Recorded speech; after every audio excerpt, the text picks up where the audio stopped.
otoo waa'ee kee hin beekne, otoo mul'ata kee hin beekne, otoo karoora namni deemuuf tokko hin beekne, kan keetu otoo hin beekne akkamitti kan nama haasofta namoonni tokko tokko boruu kee otoo beektu waan itti baatu otoo hin beektu haalattiin akkamitti akka jiraattu wanti beektu otoo hin jirre waa'ee namaarratti haasa'u yaada kennu yaannichi sunii fi wanti ta'e sunuyyuu gargari jechuudha. Maaf ariifatu laa namoonni tokko tokko. Akkam jirtu nageenyi waaqayyoo isiniif haa baay'atu. Nagaa keessanii ani nagaa kooti waaqayyoon inni yoona daqiiqaa kana saatii kana naa eeyyame haa ulfaatu. Akkam jirtu isinis iddoo jirtan bakka jirtanitti nagaa waaqayyoo isiniif haa baay'atu jechuun barbaada. Yeroo kana gaa ayyaana tsoomiin ramadanii biyya keessas immoo kan kiristaana ortodoksii faana walirra bu'e haa ta'u ijoolleen biyya ambaa jirtan baay'ee hojiin isinitti ulfaata. Waaqayyo immoo jajjabeessaa fi gargaaradha. Otoo humna keessan hin qusatin otoo gubannaa keessan homtuu hin beekin kan isin gargaare waaqayyo waan ta'eef hundumaayyuu waaqayyootti hin gatadhaati itti jabaadhaa. Guyyaan guyyaa biraati boru. Guyyaan inni boru guyyaa biraati. Kanaaf jabaadhaa isiniin jechuu barbaada. Yaada tokkotu baay'ee gaafii natti ta'e namoonni tokko tokko isaayyuu namootuma har'a biyya hambaa keessatti rakkachaa jirantu yaadota baay'ee namarratti kennaa jira. Isin boru waa'ee keessan beektuyyuu dhumasaa jalqabasaa yoo hamma isin harka jiraate boru hoo dhumasaa beektuyyuu isa jedhuun barbaadee dhufe. Mucayyoo Ummukaanus jedhamtu hin beektu biyya Yaman turte. Ijoollee lama achitti deesse. Abbaan manaa dursee galee Itoophiyaa keessatti. Isheen immoo sana booda hin galte jechuudha Itoophiyaatti. Egaa namni dogoggoraa itti fakkaata. Kanaafuu isinii ibsame. Akkuma keessan kana yeroo gara Yamanii gara Itoophiyaa dhuftu waa tokko jette jecha ishiitiin lammata gara biyya hambaa yookiin immoo biyya hormaa jedhamu hin seenu biyya kootti galeessa jedhurraan jechoota dabaltee waan jettu qabdi. Haa ta'u itti fakkaate. Kanaaf isinis har'a fakkeenya wanta baay'ee dudubbattu gaa isinitti fakkaate jechuudha. Kanaaf osoo hin beekin dubbachuun rakkoo hin qabu garuu ergammoo didee ta'ee namoonni tokko tokko maaf darbitanii waan hadhaa dubbattu. Mucayyoon suni yookiin immoo dubartiin suni ijoollee lama qabdi. Biyya keessatti mana hin bitannee lafa hin bitannee waan qabatamaa hin qabanii. YouTubeii kanarraa waan argataniin mana kiraa iddoo sadii moo waan ta'e geeddarte. Waggaa tokko keessatti viidiyoo ishii baay'een ilaala. Innis YouTubeii qaba ishiinis qabdi. Isheedhaan jiraachisu ijoollee sana Itoophiyaa keessa immoo jireenyi hojumaa qabaattetu hin ta'u. Sanaa YouTubeii ta'eef ammas turanii jiraatan isaan jechuudha. Biyyaan baatii otoomaa waan tokko ijaartee biyya keessaa hin qabaanne otoomaa waan tokko hin finne galtee Itoophiyaa keessa jiraachuun hin ulfaata. Isaan garuu daqiiqaa sana kan eeganii fi galii YouTubeii sanarraa argatanii jechuudha. Haa ta'u kiraa manaa baay'ee gaa ulfaata Itoophiyaa keessatti ji'a lama taa'anii iddoo biraa taa'u ji'a sadii taa'anii iddoo biraa taa'u waggaa keessatti gara sadii jijjiirtetti gara sadii wayii mana jijjiirtetti jechuudha mana kiraa.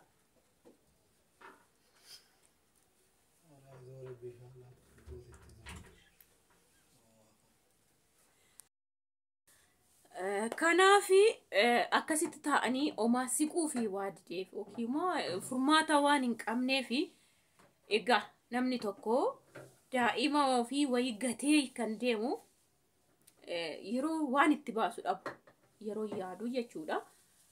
Bargit ijoollee shamarran biyya hambaa jirtan hundi keessan baay'een keessan daa'ima godhattanii kan dhiistanii deemtanidha. Waan addaa miti immoo lammaffaa.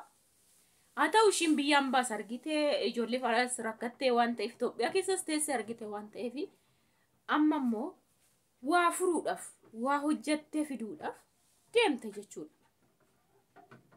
Keeniyaa deemte kan jettaniin ati dubartii miti ijoollee dhiistee deemte ati dubartiin Arsii isilumayyuu waa'ee jireenyaa fi waa'ee daa'imaa dhimma hin qabdu mataa ishiitii malee ati silumayyuu dubartii miti komantiin akkana dhugaa waaqayyo jechuudha. Amma naa yaaddati dubartii taatee jaalatteetuma ijoollee lama dhiistee deemte sanaa ijoollee akkas babbareedaa.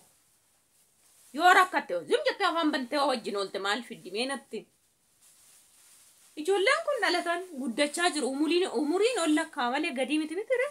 Kanaafuu deemtee hojjettee yeroo sadarkaa isaan mana barumsaa ga'anitti waan ittiin mana barumsaa galchitu hojjettee fidde jechuudha. Duudiffamaa yaada namni. Goodetti gattee deemne immoo abbaa biratti gattee deemte. Isaan walii galaniitu deemte mitire. Ishii dhossitee isaa deemtu. Gin gattee deemnuun ishii bar si caala si turra amma waa'ee ijoollee sanaa beeka. Ijoollee gattee deemte ati fayyaa miti, ati dubartii miti, ati dubartii arsiiti, ati naa biyya Yamanii galtu akkas hin jenne. Jedhame namni waan baay'ee jedha. Mee kan kee boruun beektaa? Achi galtee waan tokko si qunname dirqama teessaa golatti galtee. Furmaatan karaa daandii si baname hin deemta jechuudha. Kanaaf waan hin taane hin dubbatina. Dhugaa waaqan isiniin jedha. Waan arraba keessan to'adhaa. Maali isinii godha? Komantii barreessitee ati gaarii dha'ee siin taa'u. Ishiin jireenya isheetti fufteerti bar komantii kee yeroo laaltuun qabdu garuu nama waan ta'eef yaada yeroo yaadan gaafii namatti ta'a.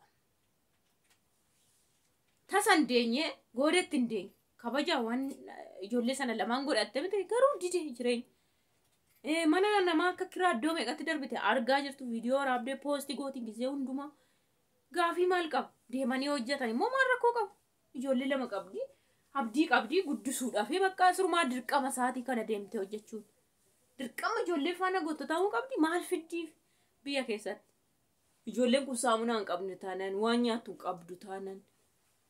Bishaan bittaa Itoophiyaa keessatti bitaniitu iddootti waraabbatan hin jiru.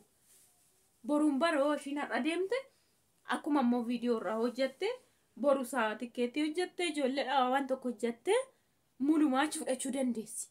Har'a yoo kan nama amma kanaattiin hojjetan qabaachuu baatte dirqama taa'uu qabdi.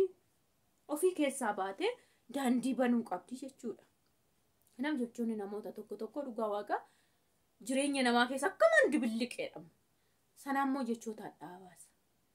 Safuu wanti jedhamu wayii sin jira bar. Aneenyunni wanti jedhamu wayii sin jira bar. Boru aneenyunni wanti jedhamu wayii sin jira. Ani yoon qorame ani yoon rigii akka kanaa ta'e jedhanii waa fuuldura kaa'uun sin jira bar. Sammuun kan nuu kenname immoo yaaduufi. Dhugaa waaqaa komantii sana innaa ilaalte amma itti dhaga'ama. Haadha ilmootii barkeetu meeqa lama yeroo deessutti qormaata argite ishiitu beeka. Yeroo sana namichi surmaayyuu galee jira gara Itoophiyaatti. Biyya Yaman immoo ongee sana argitaniittu. Inuma nama jechisiisa. Hin deebi'u jettee jechuudha. Innaa baay'ee tokko ulfaata. Garuu warreen arraba jarjaran hin beekan dhuma isaanii jechuudha. Waa'ee namarraa buccuqi nama gochuudha warreen kaatan hin beekan dhuma isaanii jechuudha. Hundaafuyyuu maal ta'eeti namni? Otoo kan isaatti gaafii isaatti deebiin laanne kan namaa keessa seena.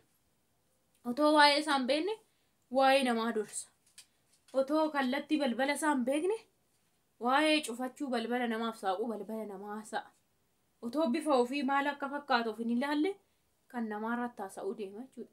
Mudaa yookiin dhoqqeessarra jiru yookiin qoraattii isa waraantee jirtu otoo kan isaa hin beekne kan namaa haasa'u kaata namoonni tokko dhugaa waaqayyo.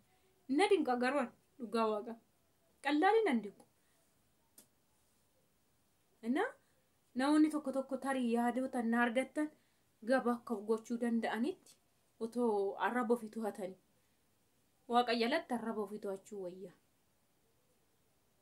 Meeqammaa namni arraba jiru amma parsantiin caalanii ilmoo dhiisee kan biyya hambaa jiru miti maa birqiisa egaa ishii deemte hojjechuun. Meeqame lama mana gaga'u sadii mana gaga'u tokko kan lafa kaa'ee deeme. Isaayyuu yoona ji'a 3 ji'a 7 ji'a 4 fa'itti dhiisee kan irraa deeme. Ji'a 7tti ji'a 5tti kan dhiisee deeme meeqan argee beeka. Kan shimaa birqii ta'e maa. Dammoo namni wayi namaan jedha. Arsii Wallaggaa Booranaa Jimmaa Shaggariin jedhu jireenyi yeroo nama qabu bakka nama harkaa deema. Maaliin godha jedhee gaafii waan namatti baay'atuuf isa Arsii bichaa miti kan akkaatti yaadu. Inni Shawaas inni Jimmaas inni iddoo ta'ees akkasumatti yaada odii jireenya. Innaa of hin cabsina dubartiin dubartuma Arsii isaa taatu.